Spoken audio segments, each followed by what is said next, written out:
Aleluia, glória a Deus, queridos, boa tarde, que a graça e a paz do Senhor Jesus, amém. Louvado seja o nome do Senhor por esse dia, mais um dia que estamos reunidos para cultuar o nosso Deus. Também quero dar as boas-vindas mais uma vez aos irmãos que estão conectados conosco por esse culto online através do YouTube da Igreja Videira Manaus. Todos são muito bem-vindos. Nós reunimos para cultuar o nosso Deus, Deus de milagres, Deus de promessas, Deus que é fiel em todos os seus caminhos. Glória a Deus. Aleluia. Eu quero compartilhar a palavra com os irmãos.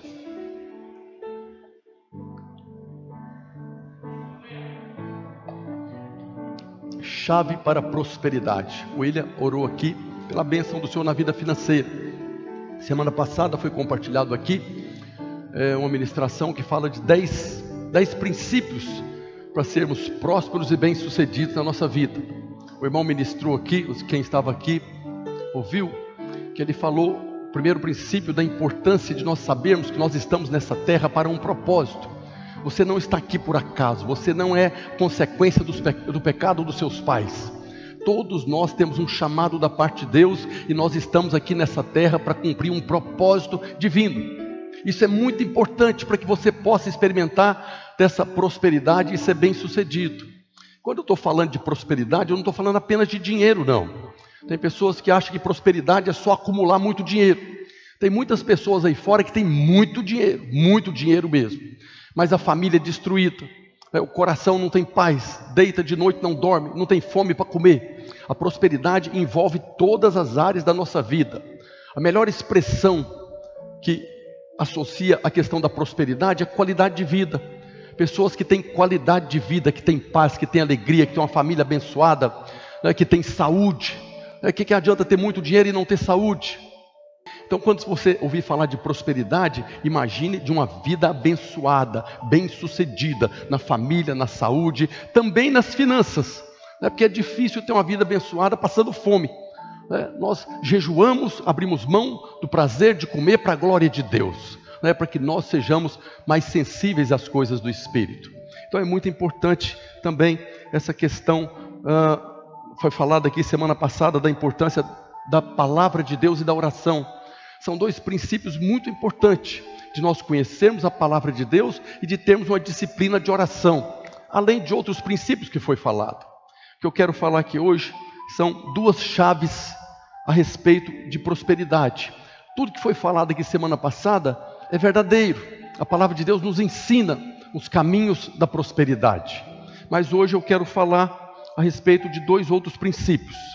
Normalmente as pessoas sempre falam que a prosperidade vem pela lei da semeadura e da colheita. É verdade também. É impossível você colher sem antes semear.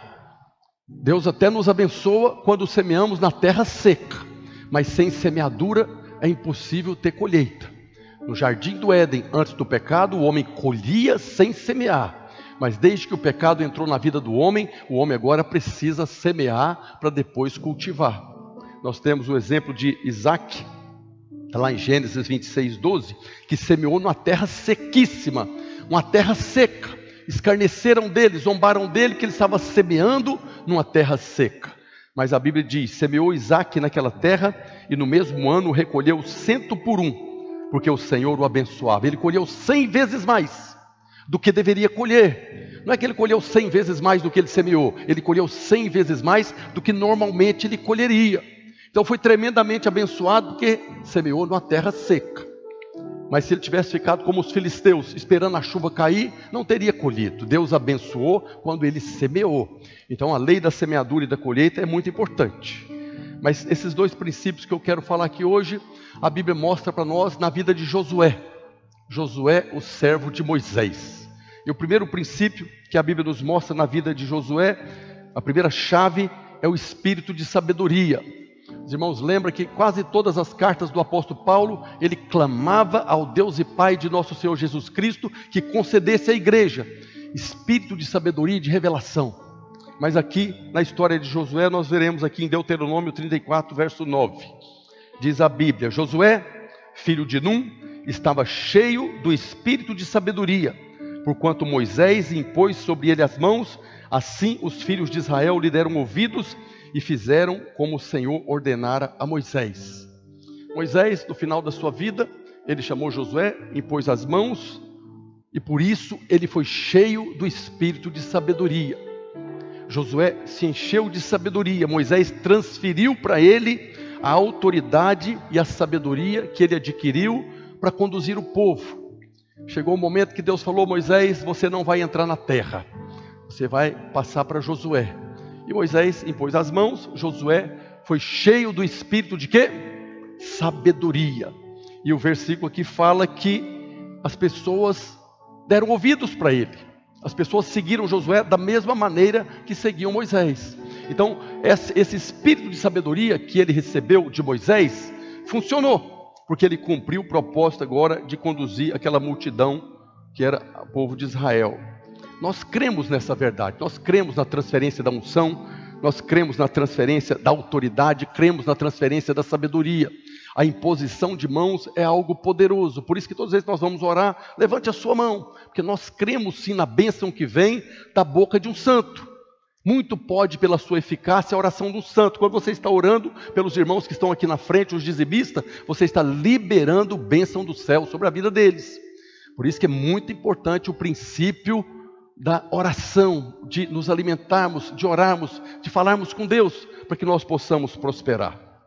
Agora, a sabedoria que Josué foi cheio, ela não foi apenas porque Moisés impôs as mãos. Nós precisamos compreender isso, para que possamos entrar nessa mesma dimensão da sabedoria. Foi Moisés que impôs as mãos sobre ele. E quando você estuda a Bíblia, você estuda ali o Pentateuco, você vê que a vida de Moisés, ela pode ser dividida em 3 períodos de 40 anos. Moisés viveu 120 anos. A vida dele pode ser dividida em 3 períodos. O primeiro período de 40 anos de Moisés, ele viveu no Egito. E ali, ele foi criado pela filha de Faraó. E ali ele foi treinado e ensinado em tudo que tinha no Egito. Ele foi treinado na arte da guerra, da arquitetura, na engenharia, em toda a ciência. Moisés no Egito, ele foi instruído em todas as coisas.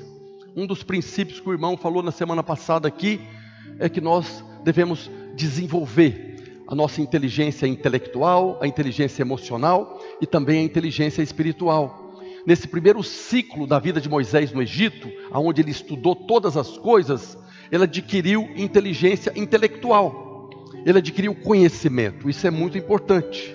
O segundo ciclo de 40 anos foi quando Moisés viveu em Midian, é a região para onde ele fugiu depois de ter matado um egípcio. Ele fugiu da presença de Faraó, diz a Bíblia, e viveu 40 anos ali em Midian. Ali ele casou, teve filhos, se tornou um pastor de ovelhas, aprendeu a amar. Ali em Midian ele adquiriu inteligência emocional, que também é muito importante. Moisés viveu aquele período de 40 anos ali e teve a revelação da sua identidade. É interessante, estava meditando nisso hoje, que Moisés era judeu, mas ele foi plantado dentro do palácio de Faraó. Deus sabia que Moisés seria o libertador da nação. Teria algum lugar mais propício para Deus levantar um libertador do que ali do lado de Faraó? É interessante que Moisés estava ali e ele tinha influência no Egito. Adquiriu conhecimento intelectual. Mas o diabo usou esse conhecimento dele e mandou ele para longe do lugar. Se você estiver analisando naturalmente as coisas, Deus colocou Moisés no Egito e ali ele ia libertar o povo. O diabo se levantou e tirou Moisés do Egito. Usando a sua sabedoria, usando o seu conhecimento, a arte da guerra, ele foi defender os irmãos judeus ali, matou o egípcio. E naquela hora ele perdeu totalmente a autoridade, a liberdade que ele tinha no Egito. Foi mandado embora. Mas os planos de Deus nunca são frustrados. Terceiro ciclo de 40 anos que Moisés viveu foi a partir de quando o Senhor chamou ele para cumprir o propósito pelo qual ele foi criado, que era ser o libertador da nação de Israel no Egito. Aqui ele começou a desenvolver um relacionamento poderoso com o Senhor. Ele começou a adquirir inteligência espiritual, que foi falado semana passada, que é a mais importante. E através de Moisés, Deus com mão poderosa tirou o povo do Egito. para levá-los para a terra prometida de Canaã. Os irmãos conhecem a história. Moisés foi usado de maneira extraordinária, com milagres extraordinários. Mas por causa da incredulidade do povo, não entraram na terra. E aí Moisés viveu os seus últimos 40 anos, o último ciclo de 40 anos, vagando com o povo no deserto. Ali ele adquiriu essa inteligência espiritual, que é a inteligência do Espírito, que vimos na semana passada, é a mais importante. Daquela geração de hebreus que saíram do Egito com Moisés, só Josué e Calebe tiveram uma atitude de fé. Quando Moisés enviou ali os 12 espias para olhar a terra, quando eles voltaram trazendo boas notícias, mas aí eles infamaram a terra. 10 daqueles espias se levantaram contra Moisés, que nós vamos morrer aqui, seremos devorados como pão por esse povo. Apenas Josué e Calebe se levantou com atitude de fé. Está escrito em Números capítulo 14, a partir do verso 6. E Josué, filho de Num, e Calebe, filho de Jefoné, dentre os que espiaram a terra, rasgaram as suas vestes, indignados, e falaram a toda a congregação dos filhos de Israel, dizendo: a terra de Canaã, pelo meio da qual passamos a espiar, é terra muitíssimo boa. Se o Senhor se agradar de nós, então nos fará entrar nessa terra e nola dará, terra que mana leite e mel. Aleluia. Eles se levantaram ali falando para aquela multidão de pessoas, milhões de pessoas. E é interessante que eles falam aqui: se o Senhor se agradar de nós. Qual era a única coisa que eles deveriam fazer para que o Senhor se agradasse deles? Crer. Crer. O Senhor já havia prometido a Abraão que daria aquela terra a ele e a sua descendência. Não tinha nenhuma condição, apenas crer. Abraão creu, mas esse povo aqui, essa geração não creu. Não tinha preço nenhum a pagar, apenas crer que o Senhor entregaria para eles. Mas Josué e Calebe foram os únicos daquela geração, de 20 anos para cima, que entraram na terra. Todos os outros homens de 20 anos para cima, nesse momento aqui, morreram no deserto. Não entraram na terra simplesmente porque não creram. Então aqui nós já vemos uma atitude de Josué, pela qual depois ele foi cheio do espírito de sabedoria. Ele creu que Deus era poderoso para colocá-los naquela terra que manava leite e mel. E Josué, a partir daquele momento, se tornou servo de Moisés. E durante todo o período que ele estava servindo Moisés, ele observava tudo que ele fazia. Êxodo 33, verso 11 diz: falava o Senhor a Moisés face a face. Moisés era o escolhido. Teve até aquele problema ali com Miriam e Arão, que chegou num determinado momento e falou: Deus fala conosco também. Por que só Moisés? Sabemos que veio uma maldição sobre Miriam, tiveram um problema lá. Depois Moisés intercedeu e ela foi purificada. Mas Moisés foi escolhido. Então falava o Senhor a Moisés face a face, como qualquer fala a seu amigo. Então voltava Moisés para o arraial. Porém o moço Josué, seu servidor, filho de Num, não se apartava da tenda. O versículo antes aqui fala que quando Moisés se levantava no arraial para ir para a tenda, todo o povo se levantava. Moisés entrava, vinha a coluna de fogo, a coluna de fumaça, e Deus falava com Moisés. Todo o povo ficava na tenda. Onde é que Josué estava? Na porta da tenda. Josué, servidor de Moisés, estava na porta da tenda. Ele estava ali presenciando tudo. Ele estava observando tudo. E quando Moisés saía da tenda aonde Deus se manifestava, quem que ficava ali na porta? Josué estava ali na porta. Ele estava se colocando numa posição que depois viria fazer com que ele prosperasse em todos os seus caminhos. Josué o tempo todo observava Moisés, aprendendo com ele. E aqui nós tiramos um princípio muito importante. Deus sempre vai usar alguém para liberar sobre a sua vida esse espírito de sabedoria. Sabedoria. E não é apenas na vida da igreja. Todos os nossos empreendimentos, cada fase da nossa vida, quando nós começamos, tem pessoas ao nosso lado que já passaram por essa fase. Quando um casal jovem decide se casar, tem os pais, tem tios, tem os avós, que já passaram, percorreram esse caminho do casamento, que eles estão começando agora. Então tem pessoas que estão ali e pode ensiná-los a viver um casamento abençoado. Aí alguns podem pensar, mas o casamento do meu pai e da minha mãe não serve como referência para mim. Mas tem algo que eu aprendi logo que eu converti. Nós aprendemos com todas as pessoas. Nós aprendemos como se deve fazer e aprendemos também como não se deve fazer. Então, se o seu pai e sua mãe viveram um casamento abençoado, espere-se neles. Adquira a sabedoria deles para viver um casamento abençoado. Mas se o seu pai e sua mãe viveram um casamento infernal, não serve de referência, aprenda com eles também. De não fazer o que eles fizeram, de não errar aonde eles erraram. Moisés também errou. Moisés não foi perfeito em todas as coisas. Aquilo que Moisés fez da maneira correta, Josué aprendeu. O que ele errou, Josué também aprendeu. Não devo fazer nunca isso aqui. Jamais devo ferir a rocha quando o Senhor mandar falar. Se o Senhor mandar falar a rocha, fale a rocha. Se o Senhor mandar bater na rocha, bata na rocha. Apenas obedeça e creia que o resultado virá. Há pessoas que começam um empreendimento. Um empreendedor abre uma empresa, um segmento qualquer. Tem muitas pessoas, tem exemplos de pessoas bem-sucedidas e mal-sucedidas. Você vai aprender com essas pessoas. Há muitas pessoas que são fracassadas, derrotadas na vida profissional, porque não reconhece as pessoas que chegaram na empresa antes.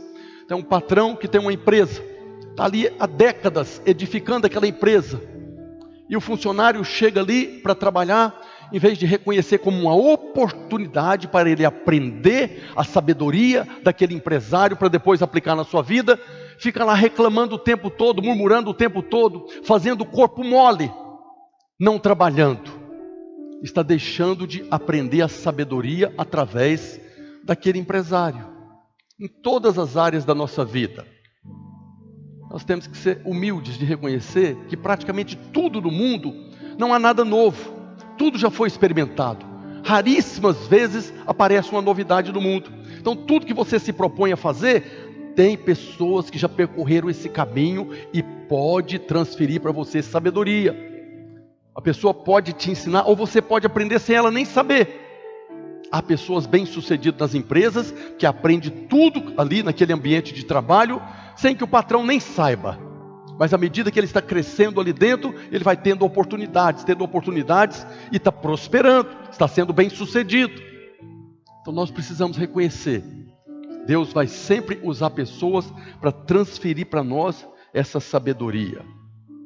São pessoas que vieram antes de nós, e nós aprendemos com todas as pessoas. A verdade é que com o individualismo, como se ensina muito hoje, nós não vamos para lugar nenhum, nem na igreja, nem profissionalmente, nem na família. Nós precisamos viver essa vida coletiva. Nós não fomos criados para viver sozinhos. Mas Moisés transferiu a Josué a sabedoria e a autoridade que havia recebido em todos os 120 anos que ele viveu. Josué estava aprendendo com ele. Quando Moisés impôs as mãos sobre Josué, ele não estava ali agora liberando um conhecimento extraordinário, sobrenatural, não. Ele estava liberando agora a sabedoria do céu para que Josué pudesse aplicar agora tudo aquilo que ele havia aprendido no decorrer da vida. Você vê esse exemplo também, esse princípio na vida de Eliseu, que andava com Elias. Muitos anos Eliseu servia Elias. Onde Elias estava, Eliseu estava lá. Até quando Elias falava que não era para ele ir, ele falava, tão certo como vive o Senhor, não te abandonarei.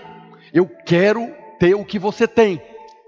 E quando chegou no momento final de Elias, Eliseu também recebeu a sabedoria, a unção e o poder que Deus já havia liberado sobre Elias. Então identifique as pessoas que estão à sua volta.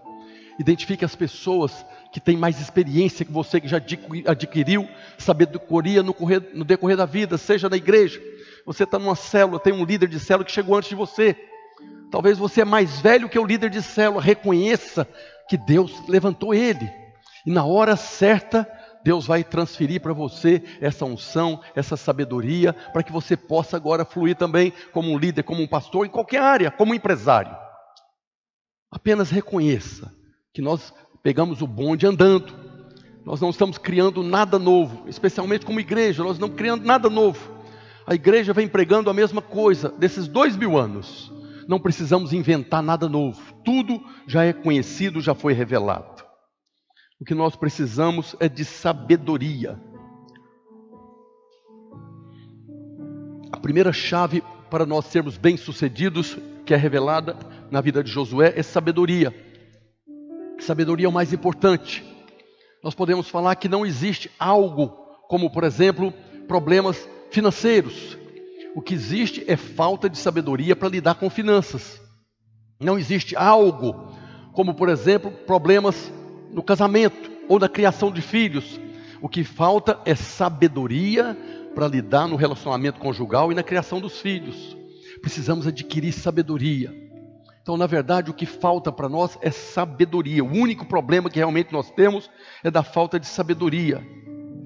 A ignorância tem causado muitos problemas na história da humanidade. Toda a história da humanidade, a falta de conhecimento, de sabedoria, tem produzido muitas tragédias. E aqui nós vemos que o alvo do diabo é manter as pessoas na ignorância. Se tem algo que o diabo trabalha, é para prender as pessoas na ignorância, sem conhecimento. E nós vemos isso lá no livro do profeta Oséias, no Velho Testamento. O povo de Deus, o povo escolhido de Deus que estava habitando na terra de Canaã, que eram para viver uma vida abençoada. Josué viveu todos os seus dias e foi bem sucedido na sua geração. Mas depois o povo esqueceu o que eu estou falando para você aqui hoje, que precisa de sabedoria. Deus fala para eles no livro do profeta Oséias, capítulo 4, verso 6. O meu povo está sendo destruído porque lhe falta conhecimento. Aqui foi traduzido com a palavra conhecimento, mas na verdade esse aqui é o conhecimento de Deus. Quando você lê o capítulo 4 do livro do profeta Oséias, você vê que está faltando aqui é o conhecimento de Deus, é o conhecimento da vontade de Deus. Está faltando a sabedoria do céu para desfrutar da terra que manda leite e mel. Estavam sendo destruídos na terra abençoada. Há crentes derrotados dentro da igreja. Há crentes derrotados dentro da igreja, porque está faltando a sabedoria do céu para desfrutar da bênção de Deus. Sobre a igreja, a Bíblia diz que o Senhor já abriu o seu bom tesouro, o céu, para dar chuva no tempo certo. Mas tem irmãos que estão dentro da igreja e não estão desfrutando de nada. Por quê? Está faltando o conhecimento das coisas do céu. Está faltando a revelação de Deus. Vira e mexe, tem pessoas falando que está desanimado. Está desanimado, está desanimado. Alguma coisa está acontecendo. Se nós vivemos a vida da igreja, se nós somos esse povo escolhido por Deus, estamos aqui para sermos representantes do Deus Todo-Poderoso. Você vê na vida de Jesus algum momento que ele está desanimado? Desanimou, jogou a toalha. Há momentos que ele fica aflito. Ele fala para os discípulos: até quando vos sofrereis, né? Ó geração incrédula. Mas em nenhum momento você vê desânimo. No pior momento de aflição dele no Getsêmani não tem desânimo. Tem uma oração fervorosa mostrando a vontade dele, mas não tem desânimo. Passa de mim, manda outro no meu lugar. Nós precisamos conhecer a Deus. E esse conhecimento que faltou para essa nação nesse tempo que o profeta Joel está falando. Depois no Novo Testamento, no Evangelho de João, capítulo 8, a partir do verso 31. Disse, pois, Jesus aos judeus que haviam crido nele. Aqui Jesus está falando para pessoas que creram nele. Se vós permanecerdes na minha palavra. Jesus está falando, se vocês permanecerem na minha palavra. Que palavra é essa aqui? É a palavra de Moisés ou é a palavra do Senhor? Jesus está falando, se vocês permanecerem na minha palavra, na palavra de Moisés. Não, ele está falando a palavra dele, precisamos separar isso. Todas as vezes que o Senhor está falando a sua palavra, ele está falando a palavra de Cristo. Se vós permanecerdes na minha palavra, sois verdadeiramente meus discípulos e conhecereis a verdade, e a verdade vos libertará. É o que precisava o povo de Israel lá no livro do profeta Oséias. Estavam sendo destruídos, estavam escravizados, estavam presos porque faltava o conhecimento. Mas Jesus está falando que as suas palavras nos revelam a verdade e a verdade nos liberta. Amém? Diga glória a Deus. Isso aqui é algo muito interessante que precisa de um parênteses. A Bíblia fala que se conhecermos a verdade vai nos libertar. O que é a verdade? Pelo menos duas coisas. Jesus é a verdade. Ele diz, eu sou o caminho e a verdade. Mas a verdade também é a palavra de Deus. Então, a verdade liberta. A verdade liberta, Jesus está falando aqui. A verdade existe por toda a eternidade. Jesus é eterno. A palavra de Deus tem uns 4.000 anos que está aí. Tem pessoas ainda escravas no mundo? Tem pessoas ainda oprimidas pelo diabo dentro da igreja? Mas Jesus está falando que a verdade liberta. Então não é a verdade que liberta. Esse é um primeiro nível de revelação. Jesus não fala que a verdade liberta. Ele diz: e conhecereis a verdade, e a verdade vos libertará. Então o que é que realmente liberta? O conhecimento da verdade, o conhecimento da palavra. Mas aí eu pergunto de novo. Por exemplo, uma questão de mágoa. Alguém te ofendeu profundamente, você está magoado. E você já leu a Bíblia muitas vezes. E Jesus fala na oração do Pai Nosso: perdoa as nossas dívidas como temos perdoado os nossos devedores. Depois, no final da oração, ele fala: porque se perdoardes aos homens as suas ofensas, meu Pai que está no céu vai te perdoar. Se não perdoar, também não vai ser perdoado. Então você já leu a Bíblia muitas vezes. E você conhece a verdade, sim ou não? Se você já leu ali o Sermão do Monte, você conhece a verdade. Porque está escrito que para ser perdoado tem que perdoar. Para ser liberto dessa opressão da mágoa, que sabemos que produz até a enfermidade, precisamos perdoar. Então o simples fato de conhecer a palavra de Deus, de conhecer Jesus que falou lá na cruz: Pai, perdoa. Nós precisamos de algo mais do que conhecer a verdade. Precisamos colocar a verdade em prática.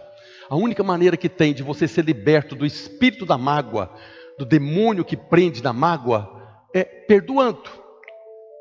Se você não abrir a boca e perdoar quem te ofendeu, nem o conhecimento e nem a verdade te liberta. É pela nossa boca que nós fazemos com que a palavra de Deus se torne verdade.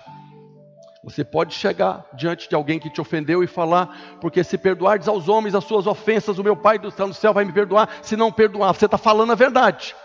Mas se você não perdoar a pessoa que te ofendeu, esse conhecimento da verdade não vai acontecer nada. Por isso, quando Jesus fala: se permanecerdes nas minhas palavras, sois verdadeiramente meus discípulos. Discípulo é aquele que faz o que o mestre faz. Lá na cruz Jesus perdoou, então nós somos chamados agora a perdoar aqueles que nos ofenderam. E no momento que eu perdoo aquele que me ofendeu, eu sou liberto da opressão desse espírito de mágoa. Amém, irmãos? Então nós precisamos de conhecimento e sabedoria. E Jesus fala aqui que a sua palavra há conhecimento que pode libertar você das coisas que estão te prendendo. Nós precisamos de conhecimento e sabedoria, não apenas de conhecimento, mas de sabedoria. Se tem uma coisa que tem muito no mundo hoje, é conhecimento.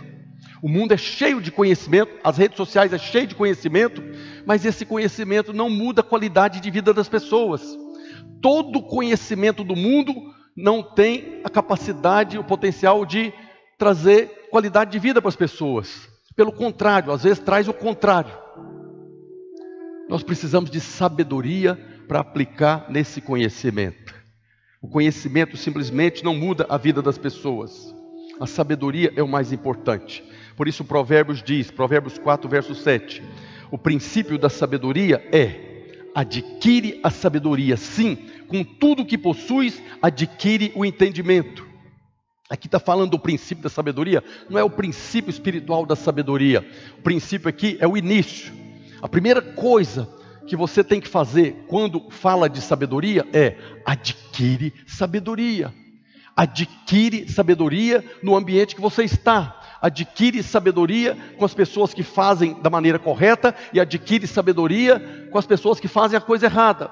Adquire sabedoria com quem faz a coisa certa, faça da maneira deles. Adquire sabedoria com as pessoas que fazem errado, não faça da maneira com que eles fazem. Nós conhecemos famílias, jovens, pessoas que o casamento dos pais foi uma bênção e eles viveram um casamento abençoado. Mas conhecemos jovens da minha família mesmo, o casamento do meu pai e da minha mãe foi uma bênção, mas tem irmãos meus que foi uma tragédia o casamento deles, não aprenderam a sabedoria do meu pai. Mas tem pessoas, jovens, casais, que o casamento dos pais foi um fracasso, mas eles reagem porque viram a maneira com que o pai tratava a mãe e eles não tratam a esposa da mesma maneira. Mas tem pessoas que repetem exatamente igual o que o pai fez com a mãe, ele faz com a esposa, sim ou não? Tem ou não tem? Tem pessoas dessa maneira, por quê? Porque não adquiriu a sabedoria com o exemplo que estava diante dos seus olhos. que eu estou falando aqui é de algo muito prático, não é algo sobrenatural. Existe o dom da palavra de sabedoria, que é outra coisa. Paulo fala do dom da palavra de sabedoria, que é algo que Deus coloca no sabedoria. Quando questionaram Jesus em relação àquela mulher adúltera, que chegaram diante dele trazendo a mulher que foi pega em adultério, e a lei condenava ela à morte por apedrejamento. A Bíblia diz que Jesus estava ali e eles chegaram e colocaram diante dele. Aquele momento ali, o Espírito Santo revelou a ele uma palavra de sabedoria. Não foi o próprio Jesus, sendo Deus, que falou: aquele que não tiver pecado, atire a primeira pedra. Se ele tivesse usado, julgado por usurpação, ser igual a Deus, ele não estaria sendo filho do homem, estaria sendo filho de Deus. Mas o Espírito Santo revelou para ele essa verdade: aquele que dentre vós não tiver pecado, atire a primeira pedra. Foi uma palavra de sabedoria, um momento específico. Não é disso que eu estou falando aqui hoje, eu estou falando da sabedoria do céu para prosperarmos em todos os nossos caminhos e sermos bem-sucedidos em todas as áreas da nossa vida. Primeira coisa, quando fala de sabedoria, adquire a sabedoria, precisa de sabedoria, usa tudo o que for possível para que você ganhe sabedoria para viver a sua vida. Mas tem algo poderoso que a Bíblia fala. A Bíblia fala que Deus fez de Cristo a nossa sabedoria, aleluia. 1 Coríntios capítulo 1, verso 30. Mas vós sois dele em Cristo Jesus, o qual se nos tornou da parte de Deus sabedoria e justiça, santificação e redenção. Então a sabedoria, assim como a graça, não é uma coisa, é uma pessoa. A graça de Deus é uma pessoa, é Jesus. A sabedoria de Deus é Jesus. Por isso que ele fala: se permanecer nas minhas palavras, você vai adquirir sabedoria, a verdade, e a verdade vai te libertar. A sabedoria é o próprio Cristo. E nós podemos crescer em sabedoria, assim como Jesus, como o Evangelho de Lucas fala, Jesus crescia em sabedoria, estatura e graça. Isso está em Lucas capítulo 2, verso 52. Está projetando? Está, né? E crescia Jesus em sabedoria. Jesus era o Filho de Deus, mas estava aqui na terra como Filho do homem. Ele crescia em sabedoria, estatura e graça diante de Deus e dos homens. Nós podemos crescer em sabedoria, nós devemos crescer em sabedoria. A sabedoria não tem limite. Assim como o conhecimento não tem limite, mas o conhecimento está relacionado à nossa inteligência intelectual, ou até emocional, para vivermos a nossa vida sentimental. Mas o que nós precisamos é da inteligência espiritual, essa sabedoria das coisas do céu, das coisas de Deus. E nós vemos lá em Provérbios diz qual que é o resultado se nós encontrarmos sabedoria. Está lá em Provérbios capítulo 3, verso 13. Feliz o homem que acha sabedoria, é bem-aventurado o homem que acha sabedoria, e o homem que adquire conhecimento, porque melhor é o lucro que ela dá do que o da prata, e melhor a sua renda do que o ouro mais fino.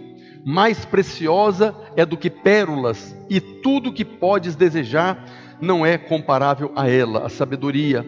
O alongar-se da vida está na sua mão direita, na sua esquerda riquezas e honra. Os seus caminhos são caminhos deliciosos, e todas as suas veredas paz. Esse é o texto que fala qual que é o fruto da sabedoria na vida de um homem. E aqui ele fala que na mão direita está o alongar-se da vida longa, de viver todos os dias que estão determinados pelo Senhor. Mas na mão esquerda está riqueza e honra. Nós conhecemos a história de Salomão, quando Deus perguntou para ele: pede o que quiser que eu vou te dar. O que Salomão pediu? Sabedoria. Olha o que aconteceu com Salomão. Primeiro livro de Reis, capítulo 3, verso 12. Eis que faço segundo as tuas palavras, as palavras de Salomão, que foi pedindo sabedoria. Dou-te coração sábio e inteligente, de maneira que antes de ti não houve teu igual, nem depois de ti o haverá. Também até o que me não pedistes eu te dou, tanto riquezas como glória, que não haja teu igual entre os reis, por todos os teus dias. Salomão não pediu dinheiro, ele pediu sabedoria. Com sabedoria ele adquiriu dinheiro. Salomão não pediu cura, ele pediu sabedoria. Com a sabedoria ele cuidou da saúde. Salomão não pediu para que o povo obedecesse ele, ele pediu sabedoria para reinar sobre aquele grande povo. Salomão fez a coisa certa, ele pediu sabedoria, a mesma coisa que nós devemos pedir a Deus. Talvez essa tenha que ser a nossa principal oração todos os dias. Senhor, dá-me sabedoria para dirigir esse trânsito infernal. Dá-me sabedoria para trabalhar naquela empresa e prosperar. Dá-me sabedoria para relacionar com as pessoas ao meu lado. Dá-me sabedoria, precisamos pedir sabedoria. Salomão pediu sabedoria, Deus deu a ele sabedoria e tudo que a sabedoria pode acrescentar na vida de alguém. A sabedoria vai muito além do conhecimento. Salomão podia ter pedido conhecimento, mas ele pediu sabedoria. Faraó, quando teve aquele sonho lá no tempo de José, Faraó conhecia o sonho, mas José tinha sabedoria do céu para interpretar o sonho. Então nós vemos que a sabedoria vem como algo do céu. Por isso nós vemos aqui Tiago falando, carta de Tiago, capítulo 1, verso 5. Se porém algum de vós necessita de sabedoria, os irmãos que estão aqui hoje ouvindo essa mensagem, você precisa de sabedoria em alguma área da sua vida? Sim ou não? Todos nós precisamos de sabedoria. Olha o que a Bíblia está falando. Se algum de vós necessita sabedoria, peça a Deus, que a todos dá liberalmente, não cobra nada, e nada lhes impropera, e ser-lhe-á concedida. Irmãos, essa aqui é uma promessa poderosa demais. Muitas vezes nós pedimos um salário, muitas vezes nós pedimos dinheiro, pedimos cura, pedimos um monte de coisa na nossa vida. E é bom que peça mesmo, não precisa mudar, mas peça sabedoria. A sabedoria ela vem para abrir os seus olhos, para que você possa agora desfrutar daquilo que você precisa e muito mais. Essa aqui é uma promessa que deve queimar no nosso coração e todos os dias, se algum de vocês precisam de sabedoria, no casamento, peça, na vida financeira, peça, na criação de filhos, peça, que Deus dá, não tem condição. Não está falando se algum precisa de sabedoria, avalia-te a ti mesmo, se tiver tudo bem, peça que Deus dá, não tem condição nenhuma, até para sair do pecado. Até aquele pecado que está amarrando a sua vida, você não quer ser líder de célula, você às vezes não vem nem no culto, porque está debaixo de acusação. Para sair dessa posição, peça sabedoria. Peça sabedoria para vencer essa tentação que vira e mexe, você cai nela. Peça sabedoria para que você possa guardar sua boca e parar de falar o que não deve para outras pessoas. Peça sabedoria do céu para viver uma vida abençoada em todos os ambientes que você está. Precisa de sabedoria? Peça. E Deus vai dar e não vai cobrar nada. Simplesmente vai ser concedida. Nós devemos orar todos os dias. Se nós adquirirmos sabedoria como Josué, então você vai prosperar em todos os seus caminhos e será bem sucedido em todas as áreas da sua vida. Primeira chave que eu estou apresentando hoje na palavra de Deus para prosperarmos e sermos bem sucedidos é sabedoria. Que Deus fala, está faltando? Peça. Não há nada que vai impedir você de receber sabedoria do céu. Precisa ter um coração humilde, que de repente você pede sabedoria e de repente passa seu pai na frente, seu pai que você tem raiva. De repente você pede sabedoria, o líder de célula liga para você, passa um WhatsApp. E Deus está mostrando o caminho da sabedoria. Deus pode colocar essa sabedoria no seu coração também. Mas às vezes Ele vai te mostrar a pessoa que é um exemplo para você seguir. Ou talvez o exemplo para você não seguir. A única coisa que precisa ficar no seu coração é que sabedoria é uma chave para prosperar em todos os seus caminhos. A segunda chave que vemos na palavra, na vida de Josué, é algo que ninguém normalmente pensa. É meditar na palavra de Deus. Meditar na palavra de Deus é também uma chave para sermos bem-sucedidos em todos os nossos caminhos. Aqui nós vemos, no início aqui, que nós lemos, que Josué já estava cheio do espírito de sabedoria.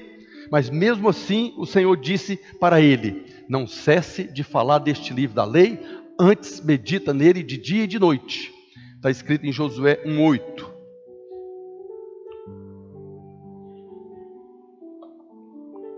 Não cesses de falar deste livro da lei, antes medita nele de dia e de noite, para que tenha cuidado de fazer segundo tudo quanto nele está escrito, então farás prosperar o teu caminho e serás bem-sucedido.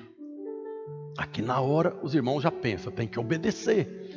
Tudo que está escrito na Bíblia tem que obedecer. Já vem logo os 10 mandamentos na sua cabeça, né? Nós não estamos na aliança da lei, nós estamos na aliança da graça. Então você vai obedecer tudo que está escrito, Deuteronômio 28, tudo com a chave da nova aliança. Falamos aqui esses domingos para trás.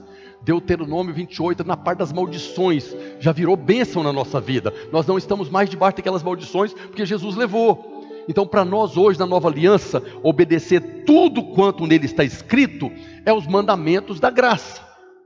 Crer no Filho de Deus e amar uns aos outros. Esse é o mandamento que você tem que obedecer, que você tem que meditar de dia e de noite, falar essa verdade de dia e de noite, para que você possa prosperar nos seus caminhos e ser bem sucedido. Então, ouvir a pregação é muito importante. A fé vem pela pregação e a pregação pela palavra de Cristo. Mas não está falando para Josué que ele tem que pregar ou que ele tem que ouvir a pregação. Está falando que ele tem que meditar.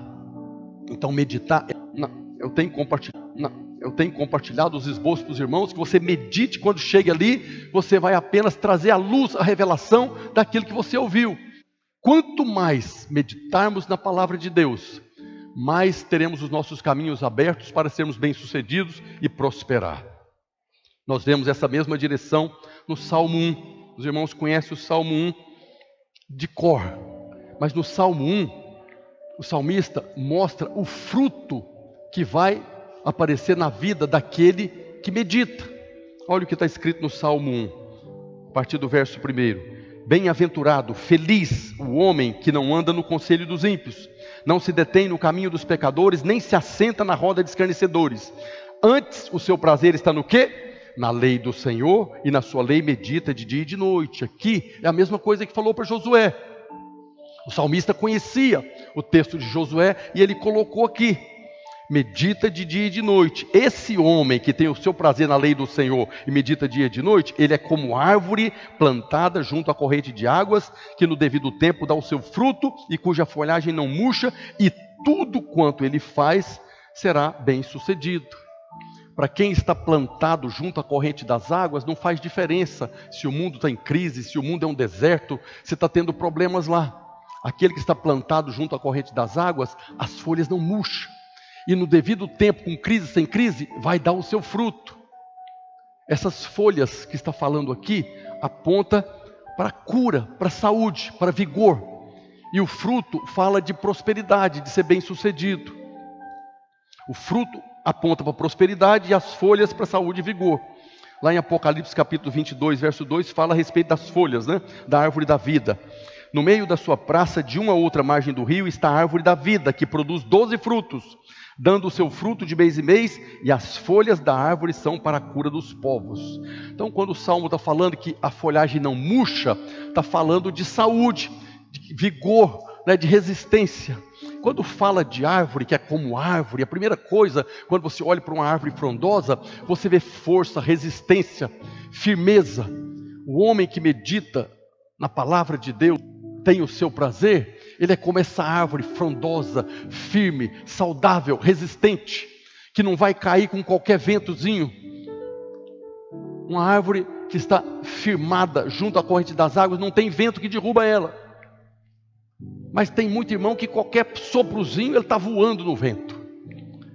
Está faltando o quê? Meditar de dia e de noite na palavra de Deus, porque o Senhor já nos plantou. A outra coisa que fala é que ele é como árvore plantada. Então não é uma árvore que nasceu por acaso no meio do mato. Ela foi plantada por alguém. Foi o Senhor que nos plantou junto à corrente das águas. É Ele que cuida, é Ele que está cultivando a nossa vida. Podemos descansar nele. Outra coisa que fala é que o homem que medita na palavra de Deus, ele tem, enquanto medita, o seu coração incendiado. Está escrito no Salmo 39, verso 3: esbraseou-se-me no peito o coração, enquanto eu meditava. Ateou-se o fogo, então disse eu com a própria língua. Nós cantamos aqui: deixa queimar, deixa queimar, deixa queimar. Manda fogo, batiza com fogo. A palavra de Deus é que vai incendiar o coração. Esse fogo que nós tanto desejamos, buscamos, está no meditar na palavra de Deus. E aí eu estou falando da palavra de Cristo, eu estou falando a mesma coisa que Jesus falou: se permanecer nas minhas palavras. esse coração vai ser incendiado. Se você está desanimado por alguma coisa, hoje é dia de você se posicionar diante de Deus, pedindo sabedoria, até para saber por que você está desanimado. Que tem muitas vezes que nós não estamos desanimados e não sabemos por quê. Deitou bem, tudo certo ali, amanhece desanimado. Pastor Luísio falou dessa capacitação. Quanto mais nós meditarmos na palavra da graça de Deus, quanto mais você falar da palavra da graça, mais o diabo vai se levantar para resistir. Quanto mais você expressar essa graça que nós temos compartilhado, mais você vai ter resistências, e às vezes resistência de perseguição, mas às vezes é esse desânimo que bate. É o inferno inteiro que vem para cima da nossa cabeça para tentar fazer você parar. Aí precisamos de sabedoria para discernir. Por que eu estou desanimado? O que está acontecendo? Esses dias, a pastora Maristela, ela não está aqui, eu vou falar, ela faz natação lá. Tem uma senhorinha lá no condomínio, e ela faz aquelas natação lá. E as senhorinhas são fofoqueira. Dá um maior trabalho para a professora, porque manda fazer o exercício, elas não fazem, fica só fofocando. E elas começaram com uma conversa lá de um homem que há 20 anos atrás traiu a esposa com a empregada. Mas foi um negócio assim meio macabro. Eu tinha empregada, o marido alugou uma casa próximo para a empregada e todos os dias ele ia para a casa lá dela. E elas ficaram envenenando umas às outras. E uma falava uma coisa, a outra falava outra. Aí a outra falou que o marido lá, a esposa morreu. Em 15 dias ele casou com outra. E aquela conversa foi envenenando. Quando a pastora chegou lá em casa, ela não chegou com a cara muito boa. Ela chegou olhando para mim assim. Eu falei, o que foi? Aconteceu alguma coisa? Nada. Depois ela foi me contar a história. Eu falei, foge dessa roda de escarnecedores. Isso é roda de escarnecedor, está contaminando. Então quem está do seu lado fica te envenenando. Aí o marido acorda lá de manhã, está a mulher com a cara amarrada lá. É igual um meme que puseram na internet, né? O marido acordou, está na cama, a mulher estava com um revólver na cabeça dele que fala logo quem é aquela puta que estava com você no meu sonho. Coitado do marido, a mulher sonhou e já partiu para ele agora, para acabar com a vida dele. Quem era aquela mulher que estava com você no meu sonho? Como é que o cara vai saber? Então foge dessas rodas de escarnecedor, que você vai prosperar e vai ser bem sucedido. Amém? Aleluia. Então nós vamos ser como uma árvore junto à corrente das águas. Mas fala que o fruto virá no seu tempo. A prosperidade virá no seu tempo. Isso é outra coisa. Tem gente que planta hoje e já quer colher amanhã. O que está falando aqui é que as folhas não murcham e no devido tempo virá a prosperidade. A promessa de Deus é que se meditarmos na palavra, tudo que fizermos seremos bem-sucedidos. E também fala, né, que essa prosperidade será visível a todos. Está escrito, Paulo fala para Timóteo, né? 1 Timóteo capítulo 4, verso 15. Medita essas coisas e nelas ser diligente, para que o teu progresso a todos seja manifesto. Medita nas palavras, medita na palavra de Deus, você vai prosperar e todo mundo vai ver a sua prosperidade. E vão perguntar para você, o que você faz para ser tão próspero? Eu medito na palavra. Palavra de quem? Na palavra de Cristo. A nossa prosperidade, irmãos, a questão da teologia da pobreza é um negócio horrível. Porque se você for próspero, viver uma vida abençoada, como nós estamos falando aqui hoje, as pessoas do mundo querem saber. O que você faz na sua vida? Eu só confio no Senhor. Que Senhor que você confia? Então a sua prosperidade é um instrumento poderoso para que as pessoas desejam ter o que você tem. A sua miséria não vai atrair ninguém. Deus é poderoso para fazer, mas a sua prosperidade vai ser um canal de salvação das pessoas. Então talvez você esteja muito feliz aí com a sua vida financeira, mas peça sabedoria, peça prosperidade, peça essa prosperidade de um casamento feliz, abençoado, uma família abençoada, um ministério abençoado, para que as pessoas, como Paulo está falando aqui, vejam o seu progresso. E quando observarem como você está prosperando, progredindo, eles vão te procurar. Os mais invejosos que têm inveja de você, quando vê o seu progresso, eles vão chegar perguntando para você, o que você fez? Me ajuda aqui. Aí você está com a porta aberta para pregar a palavra da salvação. Medita, medita, medita. A verdadeira prosperidade não é só dinheiro, como já falei, envolve todas as áreas da nossa vida. Tem algo que eu quero falar rapidamente aqui, que está relacionado também ao Salmo 1, né? O livro de Levítico, o livro da lei, fala as características que os animais, principalmente os mamíferos, precisavam ter para ser considerado puro ou impuro. Então está escrito em Levítico 11, a partir do verso 2. Dizei aos filhos de Israel: são estes os animais que comereis de todos os quadrúpedes que há sobre a terra.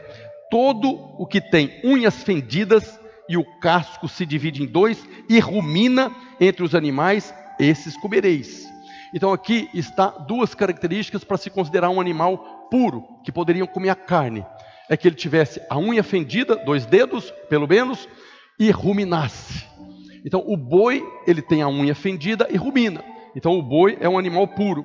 O porco tem a unha fendida, mas não rumina. Por isso ele é considerado impuro. Em termos espirituais, unhas fendidas fala dessa sabedoria. Fala do discernimento de espírito, a sabedoria do céu. E o ruminar, em termos espirituais, é você digerir a palavra de Deus. Está relacionado a fazer da palavra de Deus um alimento que vai nutrir, que vai trazer força e sabedoria. Paulo fala para Timóteo, na segunda carta de Paulo a Timóteo, capítulo 2, verso 22. Aqui Paulo está dando um conselho para Timóteo. Foge outrossim das paixões da mocidade. Segue a justiça, a fé, o amor e a paz com os que. Esse com os que, aqui ele está falando de relacionamentos. Lembra lá do Salmo 1.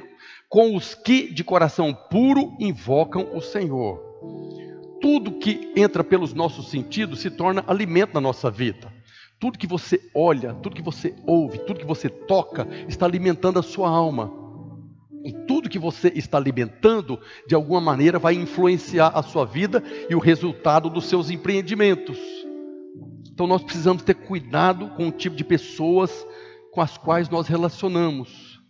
Nós devemos, como Paulo fala aqui, procurar andar e ser influenciados apenas por pessoas que têm um coração puro, que nasceu de novo e que invoca o Senhor. Nós devemos ter relacionamentos de amizade, pessoas que têm influência na sua vida, apenas pessoas que nasceram de novo. Tem determinados crentes que você nem pode dar muito ouvido para eles, porque fala bobagem. Mas o ímpio piorou muito. Essa palavra eu ministrei ela no nosso seminário de empreendedores, a respeito de prosperidade. Dependendo quem é que está falando na sua vida, vai te levar para o buraco ou vai te levar para o sucesso. Nós precisamos ter cuidado com quem está falando, quem está te aconselhando. Eu conheci uma irmã uma vez que ela falou que a melhor amiga dela era ímpia. A melhor amiga, aquela que ela confidencia, aquela que ela abre o coração, é ímpia, não conhece o Senhor, não invoca o Senhor. A melhor amiga dela está indo para o inferno. Ela também não é muito amiga da amiga, porque está indo para o inferno e ela não faz nada. Está ali compartilhando das pérolas. Alguém para você abrir o coração tem que ser alguém, como Paulo está falando, que conhece o Senhor. De preferência que seja maduro na fé, que já passou pela experiência de adquirir sabedoria. Essas pessoas são aqueles que sabem discernir o que é puro e o que é imundo. E aí essas duas características nós vemos no Salmo 1. A característica do animal puro, que tem a unha fendida, que aponta para o discernimento de espírito, para essas questões dos relacionamentos, e também o ruminar a palavra de Deus. Nós precisamos ter cuidado com o quê? Com o conselho do ímpio, com o caminho do pecador e com a roda de escarnecedores. Isso aqui está relacionado a pessoas com as quais você está convivendo. Crente que anda no conselho do ímpio, se assenta na roda de escarnecedores e se detém no caminho do pecador, você corre o risco de não ser bem sucedido em todos os seus caminhos. Homens da igreja que ficam na roda de escarnecedores no boteco falando da mulher dos outros, ele corre o risco de ser fracassado no casamento.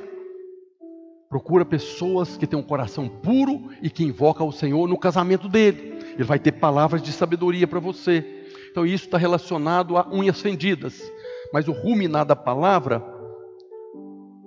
nós precisamos também ruminar a palavra, né? Os animais ruminantes, como a ovelha e o boi, eles têm uma característica, né? A sua alimentação passa por 2 estágios, né? O estômago deles tem 2 espaços. Quando um boi ou uma ovelha come o capim ali, vai para um lugar no estômago. Depois ele volta para poder ser mastigado de novo, para digerir todas as propriedades do alimento. Os irmãos sabem que tanto boi quanto ovelha come capim, tem a celulose, que é algo que não é fácil de ser absorvido. Qual que é a característica da ovelha? Que ela é um animal ruminante, e todo o alimento que ela ingere, ela volta agora a ruminar, para poder tirar do alimento todas as propriedades. Você é uma ovelha, é um animal puro, e você precisa se alimentar da palavra de Deus, mas não apenas ouvir, precisa ruminar. Você precisa meditar na palavra. Quanto mais você está meditando na palavra, mais você está ruminando, mais você está recebendo todos os nutrientes da palavra de Deus, mais você está sendo alimentado. Lembra de Jesus lá na parábola do semeador? Algumas pessoas sequer ouviam a palavra. Outros ouviam, mas os cuidados do mundo. Outros ouviam, mas as riquezas. Outros ouviam, ruminavam e produzia o fruto a 100, a 60 e a 30 por um.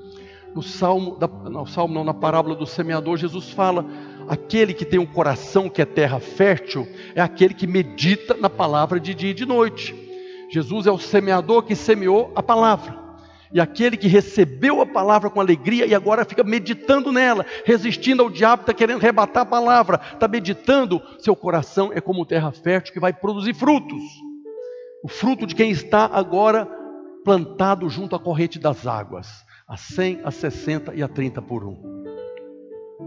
Eles fazem assim, para absorver completamente os nutrientes do alimento. As nossas reuniões de célula têm esse propósito.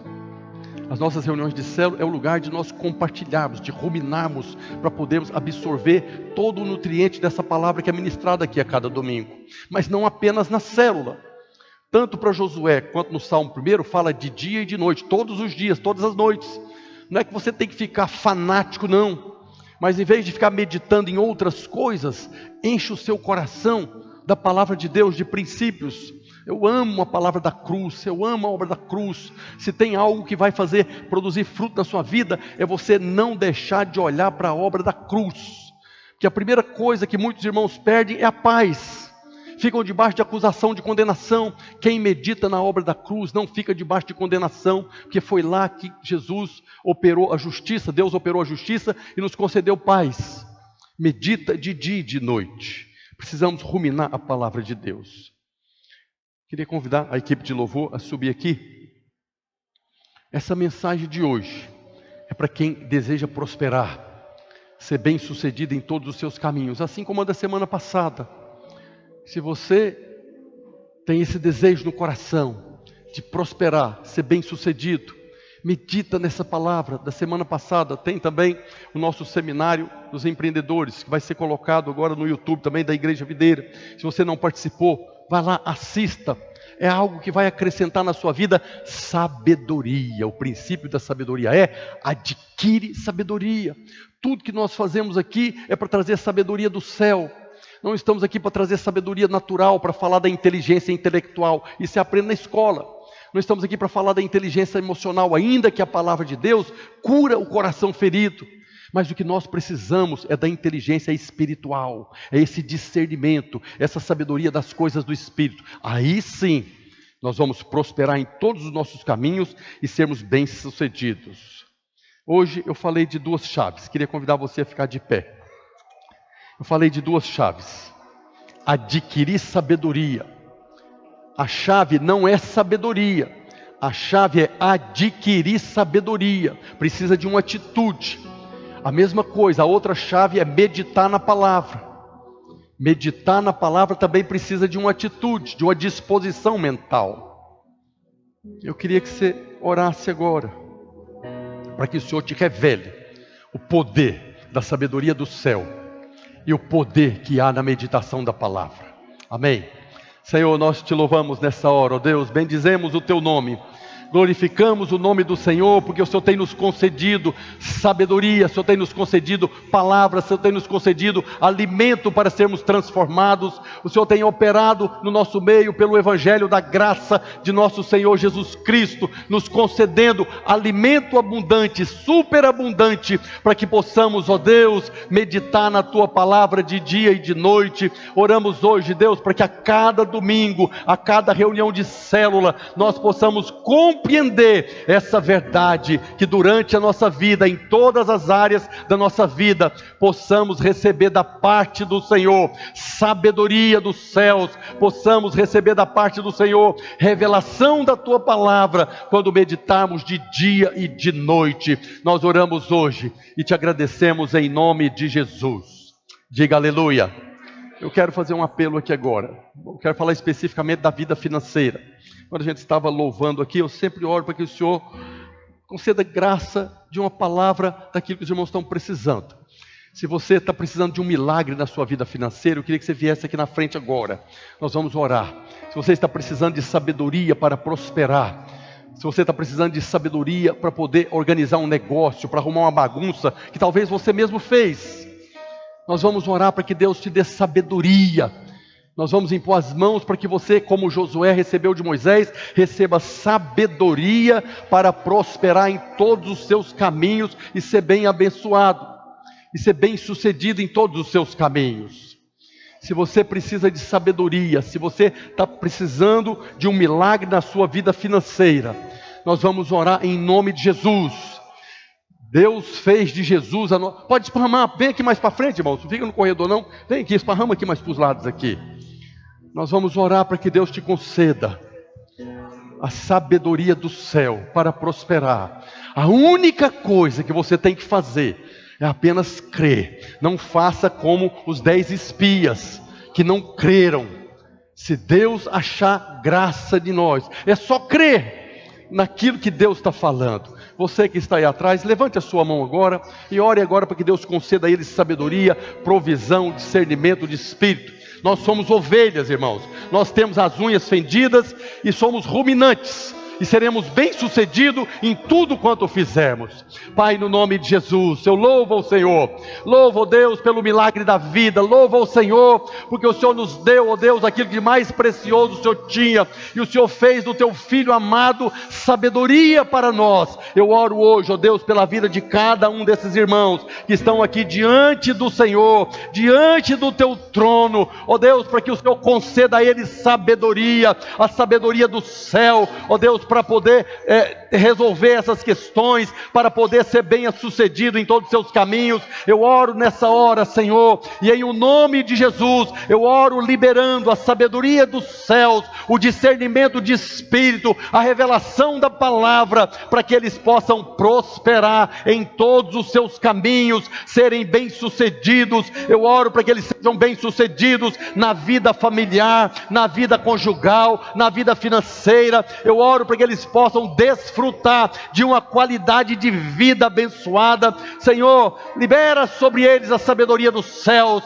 revela ao coração de cada um deles aquilo que é a vontade do Senhor. Nós concordamos em oração nessa hora, ó Deus, que é liberado sobre a Tua igreja, sobre a vida de cada um dos Teus filhos, a sabedoria do céu e a revelação da palavra, para que eles possam prosperar em todos os seus caminhos e em todas as áreas serem bem-sucedidos, ó Deus, e possam viver como verdadeiras árvores que estão plantadas junto à corrente das águas, cujas folhagens não murcham, e no devido tempo, ó Deus, provarão da bênção do Senhor, pois se manifestará o fruto. Nós oramos também, Senhor, pela sua saúde, oramos para que eles possam, ó Deus, desfrutar de vigor, saúde física, saúde mental, ó Deus, conduzidos pelo Teu Espírito todos os dias da sua vida. Assim nós liberamos, ó Deus, uma palavra de poder em nome de Jesus. Diga amém.